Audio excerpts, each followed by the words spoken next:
मनुष्य के हृदय में भय का साम्राज्य रहता है सदा।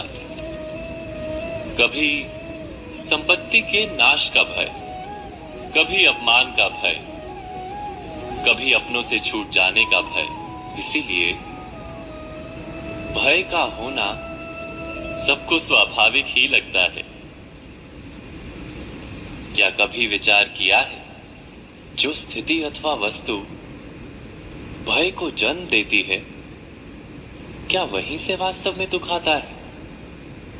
नहीं, ऐसा तो कोई नियम नहीं। और सबका अनुभव तो ये बताता है कि भय धारण करने से भविष्य के दुख का निवारण नहीं होता। भय केवल आने वाले दुख की कल्पना मात्र ही है। वास्तविकता से इसका कोई संबंध नहीं है। तो क्या ये जानते हुए भी कि भय कुछ और नहीं, केवल कल्पना मात्र ही है, इससे मुक्त होकर निर्भय बन पाना क्या बहुत कठिन है? अवश्य विचार कीजिएगा।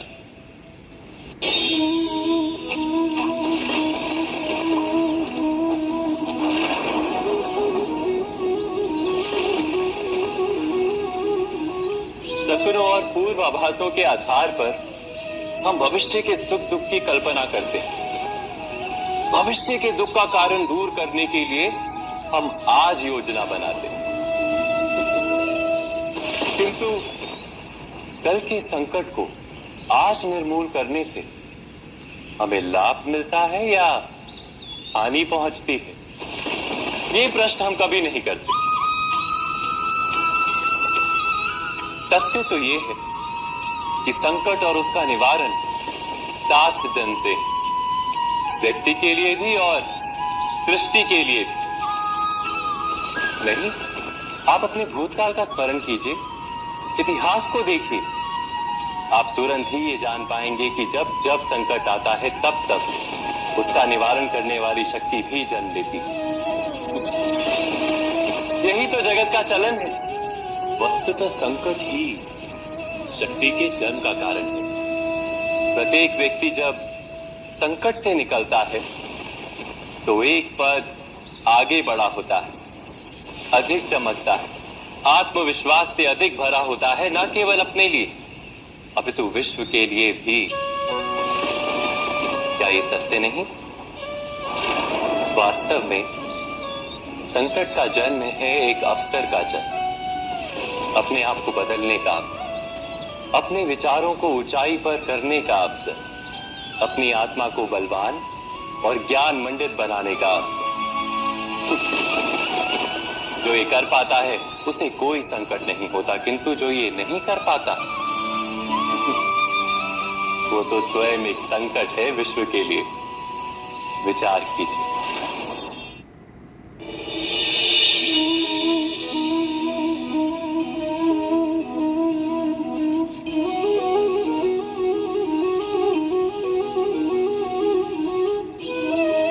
जीवन का हर क्षण निर्णय का क्षण होता है। प्रत्येक पद पर दूसरे पद के विषय में कोई निर्णय करना ही पड़ता है, और निर्णय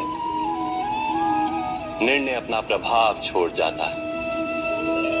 आज किए गए निर्णय भविष्य में सुख अथवा दुख निर्मित करते हैं, ना केवल अपने लिए, अपने परिवार के लिए भी, आने वाली पीढ़ियों के लिए भी। जब कोई दुविधा सामने आती है तो मन व्याकुल हो जाता है, अनिश्चय से भर जाता है। निर्णय का वो क्षण युद्ध बन जाता है और मन बन जाता है युद्ध भूमि। अधिकतर निर्णय हम दुविधा का उपाय करने के लिए नहीं, केवल मन को शांत करने के लिए लेते हैं। पर क्या कोई दौड़ते हुए भोजन कर सकता है? नहीं। तो क्या युद्ध से जूझता हुआ मन कोई योग्य निर्णय ले पाएगा? वास्तव में शांत मन से जब कोई निर्णय करता है तो अपने लिए सुखद भविष्य बनाता है, किंतु अपने मन को शांत करने के लिए जब कोई निर्णय करता है तो वो व्यक्ति भविष्य में अपने लिए कांटों भरा वृक्ष लगाता है। स्वयं विचार कीजिएगा।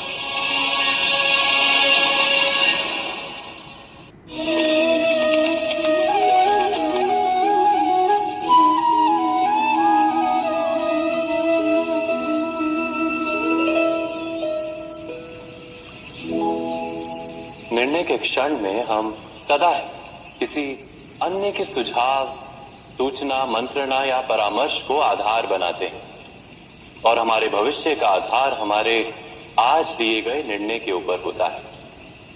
तो क्या हमारा भविष्य किसी अन्य के परामर्श, किसी अन्य के सुझाव का फल है?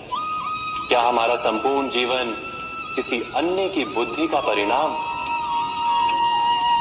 क्या हमने कभी विचार किया है? सबका अनुभव है कि भिन्न भिन्न लोग एक ही स्थिति में भिन्न भिन्न परामर्श देते हैं। मंदिर में खड़ा भक्त कहता है कि दान करना चाहिए और चोर कहता है यदि अवसर मिले तो इस मूर्ति के श्रृंगार चुरा। धर्म से भरा हृदय धर्ममय सुझाव देता है और अधर्म से भरा हृदय अधर्म का परामर्श देता है। धर्ममय सुझाव का स्वीकार ही मनुष्य को सुख की ओर ले जाता है, किंतु ऐसे परामर्श का स्वीकार करना तभी संभव होता है जब हृदय में धर्म हो। अर्थात किसी का सुझाव अथवा परामर्श स्वीकार करने से पूर्व स्वयं अपने हृदय में धर्म को स्थापित करना क्या आवश्यक नहीं? स्वयं विचार कीजिए।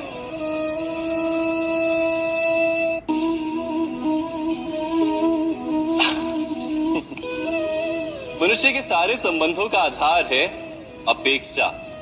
पति कैसा हो जो मेरा जीवन सुख और सुविधा से भर दे? पत्नी कैसी हो जो सदैव मेरे प्रति समर्पित रहे? संतान कैसी हो जो मेरी सेवा करे, मेरा आदेश माने?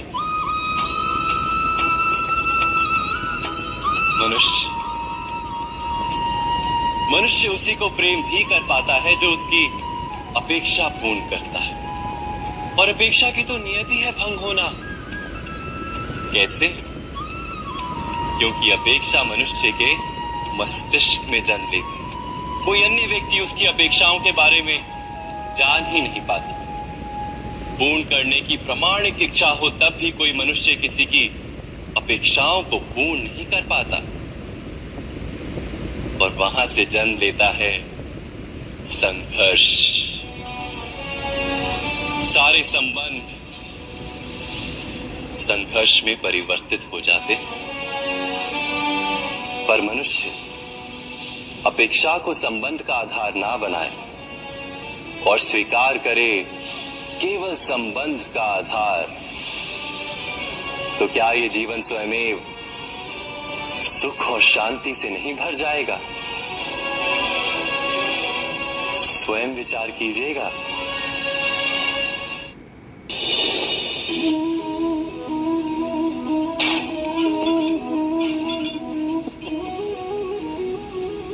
कभी कभी कोई घटना मनुष्य के जीवन की सारी योजनाओं को तोड़ देती और मनुष्य उस आघात को अपने जीवन का केंद्र मान लेता।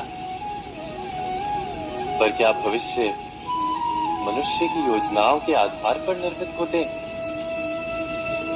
नहीं। जिस प्रकार किसी ऊंचे पर्वत पर सर्वप्रथम चढ़ने वाला उस पर्वत की तलाई में बैठकर जो योजना बनाता है, क्या वही योजना उसे उस पर्वत की चोटी तक पहुंचाती? नहीं, वास्तव में वो जैसे जैसे ऊपर चढ़ता है वैसे वैसे उसे नई नई चुनौतियां, नई नई विडंबनाएं, नए नए अवरोध मिलते हैं। प्रत्येक पद पर वो अपने अगले पद का निर्णय करता है। प्रत्येक पद पर उसे अपनी योजनाओं को बदलना पड़ता है। कहीं पुरानी योजना उसे खाई में ना ढकेल दे। वो पर्वत को अपने योग्य नहीं बना पाता, केवल स्वयं को पर्वत के योग्य बना सकता है। क्या जीवन के साथ भी ऐसा ही नहीं? जब मनुष्य जीवन में किसी एक चुनौती को, एक अवरोध को अपने जीवन का केंद्र मान लेता है, अपने जीवन की गति को ही रोक देता है, तो वो अपने जीवन में सफल नहीं बन पाता और ना ही सुख और शांति प्राप्त कर पाता। अर्थात जीवन को अपने योग्य बनाने के बदले स्वयं अपने को जीवन के योग्य बनाना ही सफलता और सुख का एकमात्र मार्ग नहीं। स्वयं विचार कीजिए।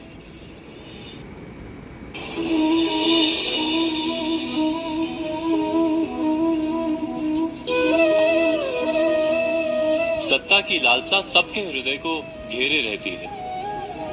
प्रत्येक व्यक्ति अपना एक राष्ट्र निर्मित करने का प्रयत्न अवश्य करता है। फिर वो राष्ट्र गुरु राष्ट्र की भांति बहुत बड़ा हो या फिर अपने परिवार तक सीमित हो, वो सत्ता प्राप्त करने का प्रयास अवश्य करता है। किंतु सत्ता का वास्तविक रूप क्या है? क्या हमने कभी विचार किया है? एक मनुष्य जितने अधिक लोगों के जीवन को प्रभावित कर सके, जितने अधिक लोगों के जीवन की स्वतंत्रता पर अंकुश रख सके, उतनी ही अधिक सत्ता का अनुभव करता है वो। सत्ता का वास्तविक रूप ही है अन्य के जीवन पर स्वयं का प्रभाव। किंतु क्या वास्तविक प्रभाव प्रेम, दया, करुणा और धर्म से निर्मित नहीं होता? जब भी मनुष्य कठोरता और अधर्म से सत्ता प्राप्त करने का प्रयत्न करता है, तब वो दूसरों के हृदय में विरोध अथवा विद्रोह को जन्म देता है। और परिणाम कुछ इस प्रकार। हाँ, कुछ समय के लिए वो स्वयं को प्रभावी और शक्तिशाली अवश्य पाता है, किंतु वो वास्तविक सत्ता नहीं। यही कारण है कि भृगु और वशिष्ठ जैसे ऋषियों की आज भी पूजा की जाती है, रावण और हिरण्यकशिपु की नहीं। इस पर तो आप विचार अवश्य करें। सत्य कहा ना?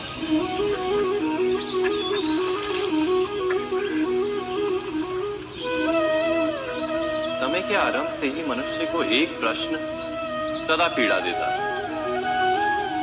कि वो अपने संबंधों में अधिकतम सुख और कम से कम दुख किस प्रकार प्राप्त कर सकता है। क्या आपके सारे संबंधों ने आपको संपूर्ण संतोष दिया है? विचार कीजिए। हमारा जीवन संबंधों पर आधारित है, हमारी सुरक्षा संबंधों पर आधारित है। इसी कारण हमारे जीवन के सारे सुखों का आधार भी संबंध है। किंतु फिर भी हमें संबंधों में ही अधिकतर दुख क्यों प्राप्त होते हैं? सदा ही संघर्ष भी संबंधों से ही उत्पन्न क्यों हो जाते हैं? कभी विचार किया है? जब कोई व्यक्ति किसी अन्य व्यक्ति के विचार अथवा कार्य को स्वीकार नहीं करता, उसमें परिवर्तन करने का प्रयत्न करता है, तो संघर्ष जन्म लेता है।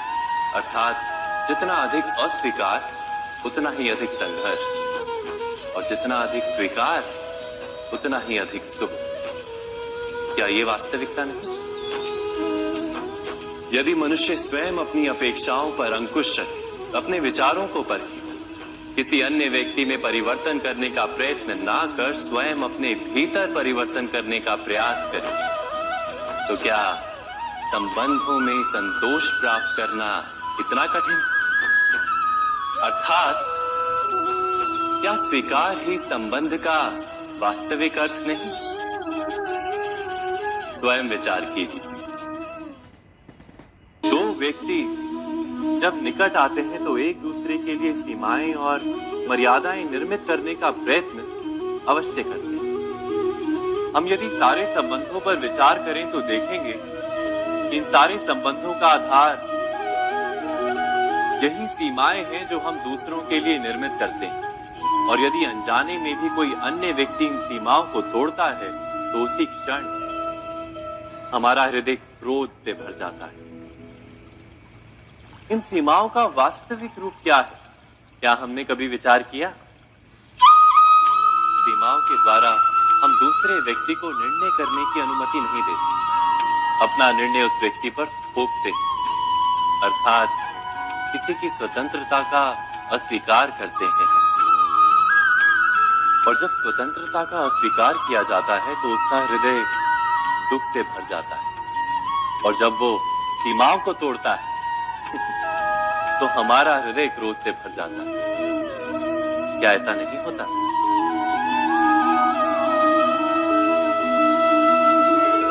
पर यदि एक दूसरे की स्वतंत्रता का सम्मान किया जाए तो किसी मर्यादाओं या सीमाओं की आवश्यकता ही नहीं होती।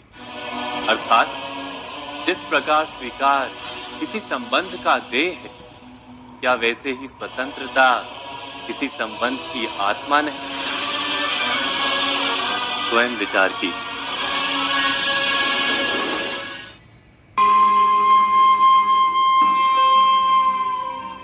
प्रत्येक मनुष्य के जीवन में ऐसा क्षण अवश्य आता है जब सारे स्वप्न, सारी आशाएं, सारे दृश्य ध्वस्त हो जाते हैं। जीवन के सारे आयोजन ही बिखर जाते हैं। एक और धर्म होता है और दूसरी ओर सुख। किसी को धर्म संकट होते हैं, जब धर्म का वहन ही संकट हो और धर्म का त्याग ही सुख हो। विचार कीजिए,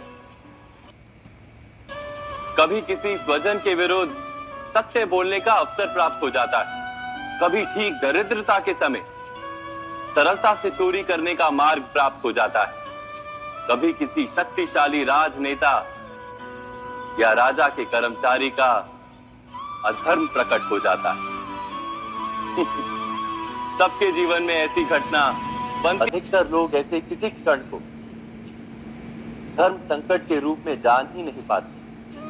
हमें किसी प्रकार के संघर्ष का अनुभव ही नहीं होता। सहजता से सुख की ओर खींचे चले जाते हैं, जैसे मक्खी गुड़ की ओर खींची चली जाती है। वास्तव में धर्म संकट का क्षण ईश्वर के निकट जाने का क्षण होता है। यदि हम संघर्षों से भयभीत ना, सुख की ओर आकर्षित ना, अपने धर्म पर दृढ़ रहे, तो ईश्वर का साक्षात्कार दूर नहीं।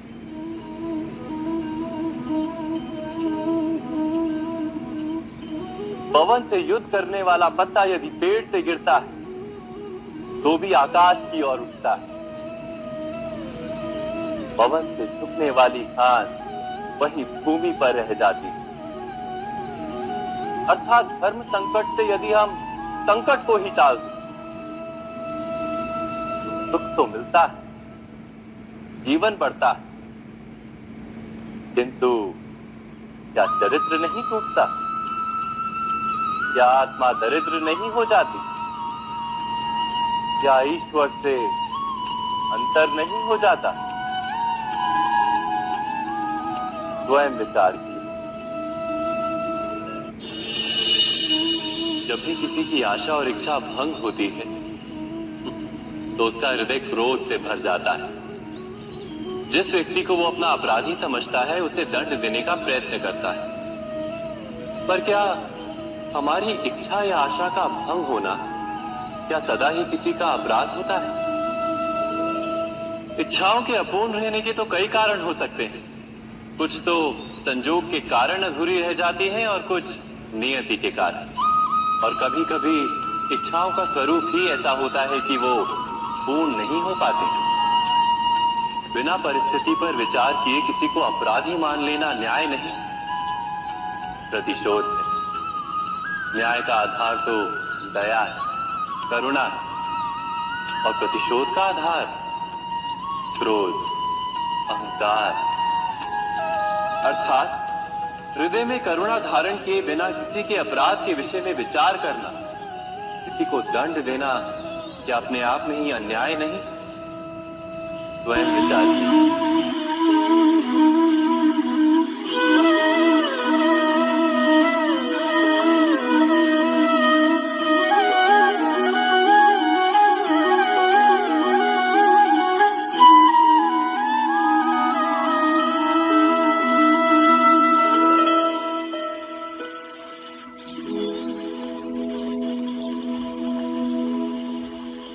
भविष्य के आधार पर सब आज का निर्णय लेना चाहते हैं।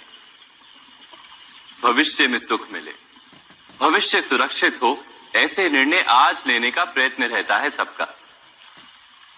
आप अपने जीवन को देखिए, क्या आपके अधिकतर निर्णय के पीछे भविष्य का विचार नहीं होता?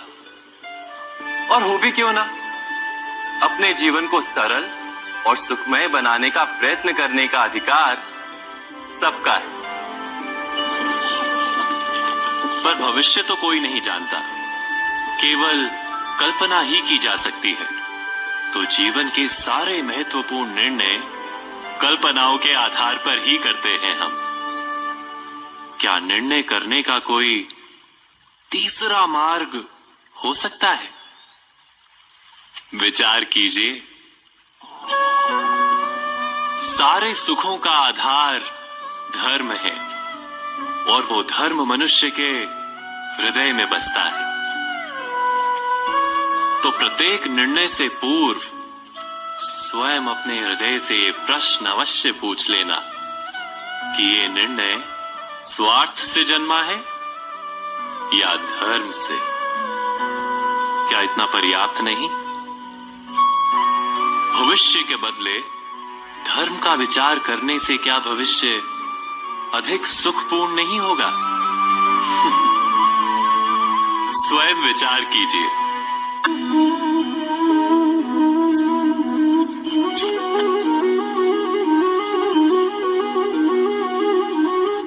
भविष्य का दूसरा नाम है संघर्ष। हृदय में आज इच्छा होती है और यदि पूर्ण नहीं हो पाती तो हृदय भविष्य की योजना बनाता है। भविष्य में इच्छा पूर्ण होगी ऐसी कल्पना करता रहता है, किंतु जीवन ना तो भविष्य में है ना अतीत में। जीवन तो इस क्षण का नाम, अर्थात इस क्षण का अनुभव ही जीवन का अनुभव। पर हम ये जानते हुए भी इतना सा सत्य समझ नहीं पाते। या तो हम बीते हुए समय के स्मरणों को घेर कर बैठे रहते, या फिर आने वाले समय के लिए हम योजनाएं बनाते रहते हैं, और जीवन जीवन बीत जाता है। एक सत्य यदि हम हृदय में उतार लें कि ना हम भविष्य देख सकते हैं, ना ही भविष्य निर्मित कर सकते हैं, हम तो केवल धैर्य और साहस के साथ भविष्य को आलिंगन दे सकते हैं, स्वागत कर सकते हैं भविष्य का। तो क्या जीवन का हर पल जीवन से नहीं भर जाएगा? स्वयं विचार कीजिए।